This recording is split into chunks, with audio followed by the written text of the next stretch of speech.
we now look at the data part. What Alan has presented on the construction cost analysis that he's done, and iBUILD has been working with CAF under the Open Access Initiative to build a platform that will allow for tracking of these costs. So I would like to invite Agri Marisia, who's the market director at iBUILD Global. Then he'll take us through or just showcase that platform that they've been working on. Welcome.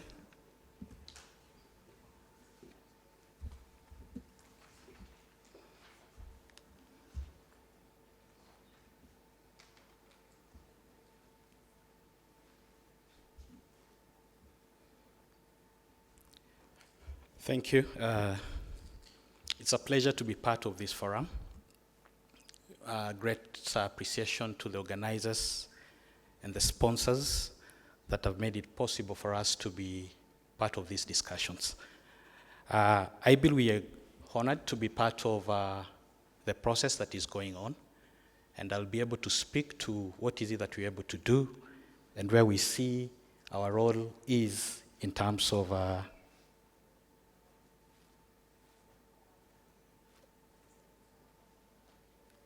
sorry.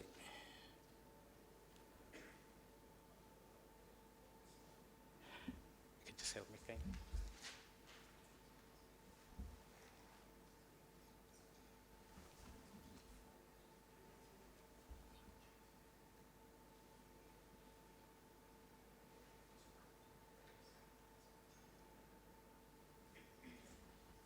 Okay. So we are privileged to be part of these discussions, and we'll be talking about how we can embrace digital technology in construction. Hope I'll get it right.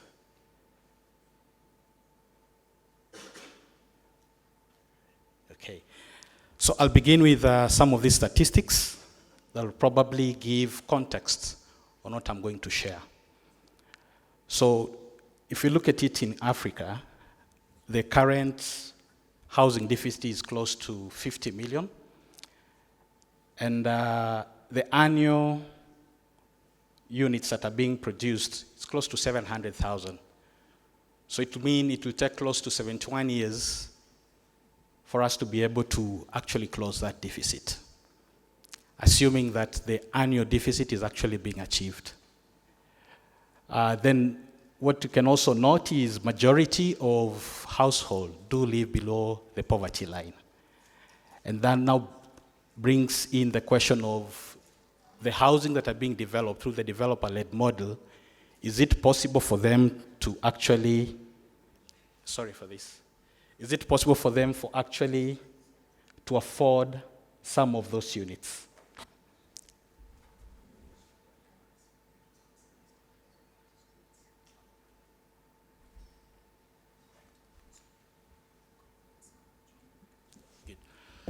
So the other statistics is close to $91 billion have been invested in Africa alone over a period of 10 years.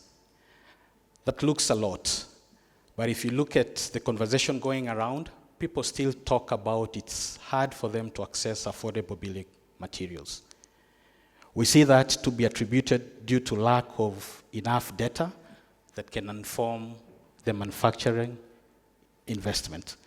Something also to note is 65% of Africans do what we call self-build.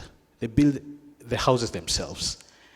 And as they do that, it's also noted that most of those units, you'll hear about them coming down and all that because of quality of workmanship and probably access to good building material. Also to note is the workforce. We have very high level of informally trained, and at times being able to access some of these people to be able to participate in the job sites is also a challenge. So with all that, then we are seeing that there is a gap that needs to be solved. So from a technology perspective, we see that a technology that can organically coordinate the entire housing supply chain and housing finance market, providing each one of them a digitized entry point where they can actually be able to participate and also get some incentive in the process of collaboration. That is very important because you'll need all these stakeholders to be part of the process. And now that in itself also will help us be able to harvest data that is not fragmented. Currently in the space, you realize that the data that is there, either it's not there totally, or if it's there, it's just totally fragmented, which cannot really be able to help inform on the level of investments. Something interesting also to note, we looked at, if you can just look at these 4 countries, we are looking at mobile phone and mobile money usage. I think all of them, you'll see they're close at 90% in terms of mobile phone penetration. In terms of smartphone use, almost the same, close to 50%. But notably, you realize when it comes to mobile money use, Kenya is actually close to 90%. Now, that is very important because it has also helped in terms of shaping, one of the important sector, that's the financial sector. When technology is actually used and embraced in any sector, it is able to revolutionize that sector. We see this as an opportunity for the construction sector to be open to digitization. And this is one way we can also be able to attract capital. Why? Because we'll be able to bring a high level of transparency, accountability, which is able also to inform, some of the concerns that probably lenders or investors do have, de-risking the space. And also we see this as an opportunity, just adding on what Alan has shared. Developers can also be able to share information, either to learn or improve anything in terms of efficiencies, and also inform, or rather build the market so that the market can actually be vibrant.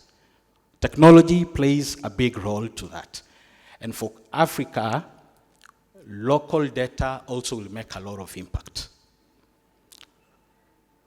So, the bigger question now is how can technology be easily applied so that the housing space, can actually be quite robust.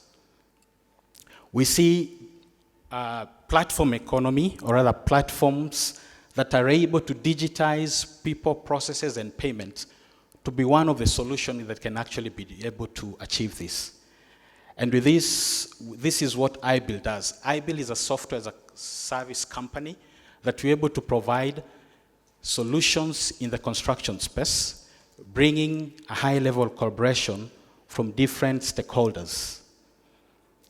In summary, we have a way that we're able to bring each and individual stakeholder to be able to participate in an ecosystem that will be able to generate data. And just an example of how this solution is able to solve some of the issues within the affordable housing, in subsidy program, we are rolling out something in Peru that is enabling the government to actually make sure that the families that are entitled to subsidy, those funds can actually be tracked directly to the projects. A majority of these are the self-build. That is very important for us just to have at the back of our mind, even as we now look into what we're doing together with CAF. So we've partnered with CAF in the Open Access Initiative, and the objective of this project is basically to bring together the stakeholders so that they can be able to share data. How do we collect this data? In a more organized way, a way that also cannot end up having data that is not speaking to, to make sense. So the Open Access Initiative, it's a project where we are digitizing on the tools that they were using. Initially, there were more of Excels, but how do we make it so that it's more user-friendly, harvest the data, have that data to actually be able to inform, the market.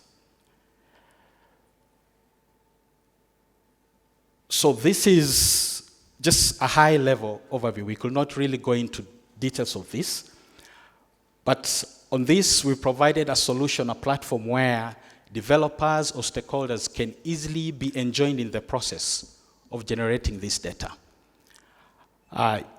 It's a web portal solution that you can actually just log in, and once you log in, the first step you'll need to do is just create your projects, and that way is one of the ways that we can really be able to collect specific data for specific projects, tag them in a very organized way so that the information that actually is being generated, or rather data, can actually help in the decision making. So this is just a feel of how this solution looks.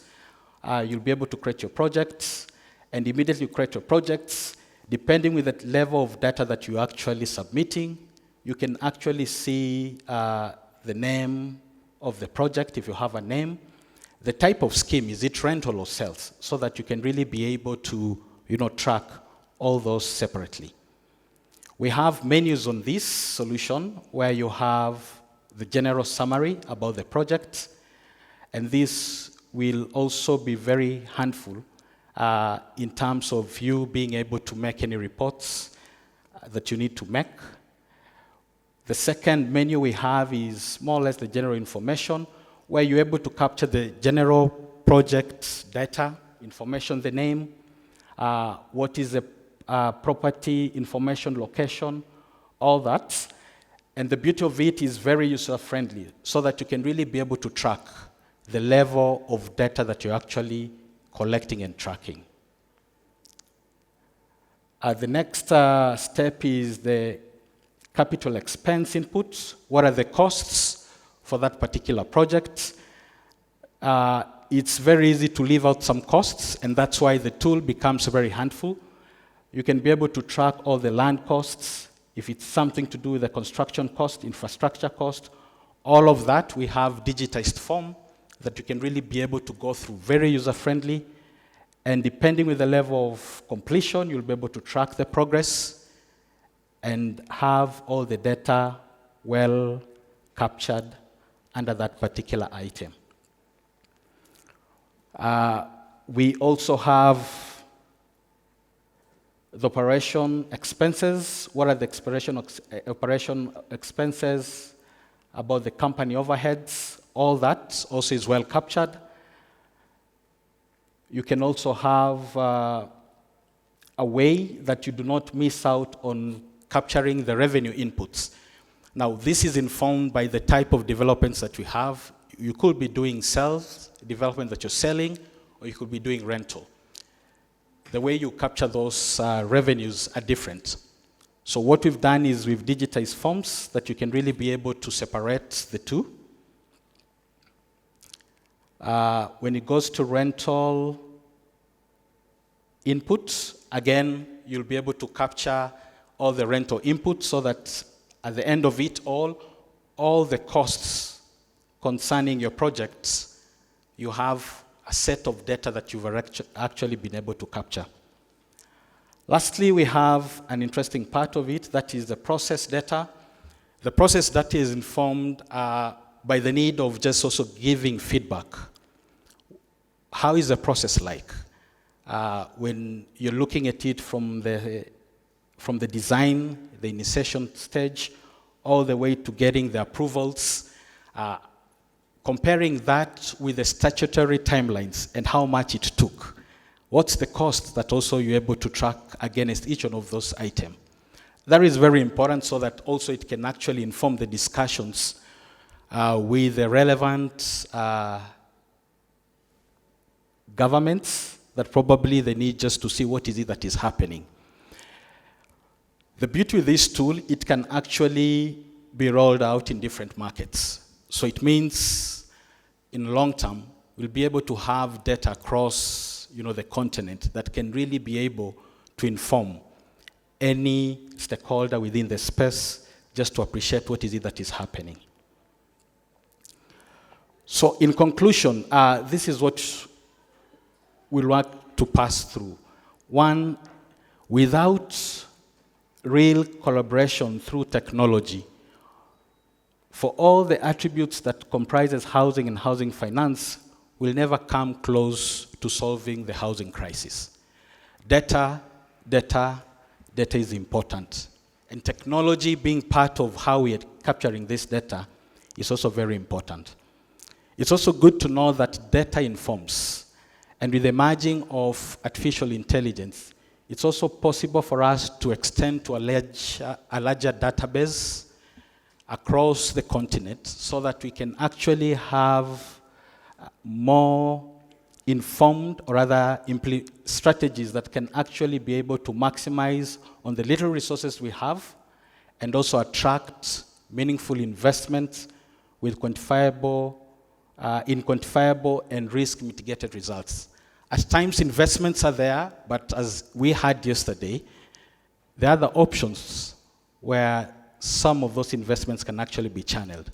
But if we can have data, that can actually inform greatly on this. Lastly, on government. Yes, government has a part to play, but they're not the only solution. The first step will be, how do we create, trusts within institutions and even the market? And this will go a long way in ensuring that there is transparency. At the end of it all, knowledge and insights will be built within the sector. And for the capital to come in, data again will actually be able to give, the lead, so that people will be able to come and invest in the sector because of the risk that is actually quantifiable and even minimized. So from iBuild, that is what we do. We look forward to just join hands together with CAF and see how far we can actually be able to support the process of gathering this data so that it can inform, the sector. Thank you.